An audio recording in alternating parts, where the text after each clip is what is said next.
गणपति पूजन तेरे बाद माता पूजन तेरे बाद पिता पूजन माता ना हो तेरे पास वासन ना हो माता पिता सेवा करने से भक्ति लागू है कहीं बीजेपी एरे को ताकत के माता पूजन पूजन पहले पड़े गणपति पहले तेरे बाद माता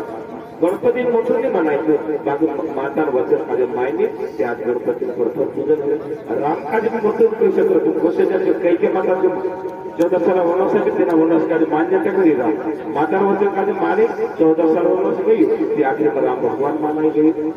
लेकिन माता वचन का निभाव तो नहीं ते राजा के राजा रह जाते बाकी जो माता पिता वचन का निभाए जो काम करते तेरा जय जयकार हो जाए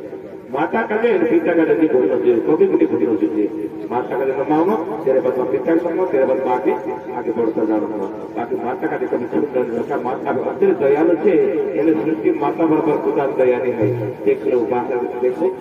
देव समान देखो मानव माते तो बाकी माता प्रेम शत्रु खुदा प्रेम है एने परिणाम का माता कदे पहले नमाओ तेरे बाद बाकी बढ़ता जाओ